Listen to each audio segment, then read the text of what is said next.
Thank you, Mr. Chairman. I guess the panel knows that we're simultaneously meeting with other committees, and so I have to reprogram my Senate Armed Services concerns here, and so I don't know really what you've already gone over. But if we look at the looking forward, Mr.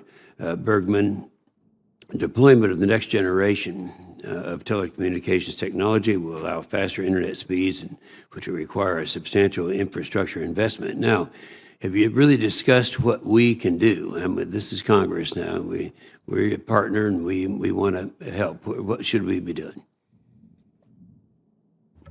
So, Senator Inhofe, you're right. We're facing a great opportunity and a great challenge. As we look to lead in 5G, we recognize that it's a whole new network built not just around tall towers, but also around hundreds of thousands of small cells that are the size of pizza boxes or lunch boxes that will enable us to have these much faster, much higher capacity services. A couple of things that this committee can do is to work with us to make sure that local permitting processes are not overly burdensome, to make sure that we have access to rights of way and poles on a timely basis and at fees that are reasonable and cost-based, to make sure that federal agencies move quickly and have deadlines. So particularly as we look to parts of the country that have large areas of federal lands or federal buildings, the delays today can be on the order of 2 to 4 years, and sometimes much longer than that. So if we can start to shorten some of that siting, we'll be able to get that infrastructure out there more quickly and more cheaply. Yeah, and maybe also, when I was spent 30 years on that side of the table, the problem I had with the federal government very often was predictability and knowing in advance what's going to happen. You mentioned the towers. Well, you have to know it well in advance before huge expenditures are made, what the rules are going to be when you finally get to the point where you're going to try to make it happen. So I assume that would be one of your concerns. Well, I understand that the consumer demand for wireless more than doubled in 2015 alone. Now, see, I didn't know this. I'm the newest one on this committee. To meet this, you have to rely on licensed spectrum, which you exclusively own, and unlicensed spectrum, which anyone can use. So could you share with the committee why it's important to use both licensed and unlicensed spectrum to meet the growing consumer demand, which has doubled in the last year alone? So sure, Senator. Both licensed and unlicensed are really important parts of the wireless industry's ability to serve. We offload traffic to unlicensed spectrum. We're looking to launch new LTE-based services in unlicensed spectrum. License remains the foundation of mobile networks, and that's a place that enables us to build in highly reliable, highly secure services.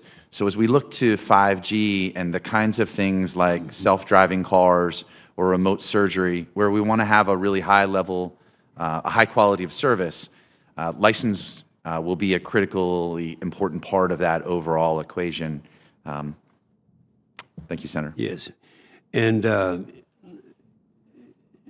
Mr. Heiner, Microsoft has been a leading innovator in the use of unlicensed spectrum. Congress and the FCC have directed more spectrum be made available, balancing between licensed and unlicensed spectrum. Do you believe there's an appropriate balance between the two, licensed and unlicensed? Well, I mean, I think a theme coming out of the hearing today is everyone on this side of the table would like to see as much spectrum as possible allocated to both licensed and unlicensed use.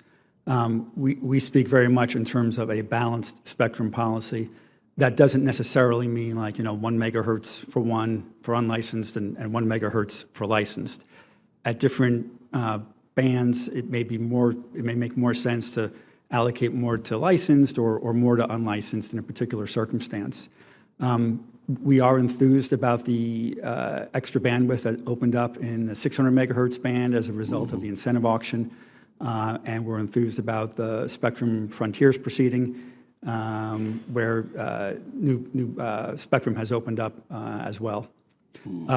Just to your point about predictability, of course, that's that is important too, because you need to know, sort of years in ahead in order to plan and develop standards and then build devices. And it's been a little bit of a challenge in the TV white spaces area, over the past 10 years where the rules have been a little bit in flux. But we really feel like we need to move forward with investing in that technology now, and we're sort of redoubling our efforts. And we feel like the rules are sort of almost done, and so we're ready to move forward. Yeah, I'd like to bring that up because that's true with any issue we could be talking about right now. That it seems like government doesn't have the understanding that they really need to know what is going to be expected of them next year or 10 years from now, because the investment sometimes has to be made way in advance. And I'm sure you covered quite a few things. I apologize for those of us on armed services not being here. That's all I have, Mr. Chairman. Thank you, Senator.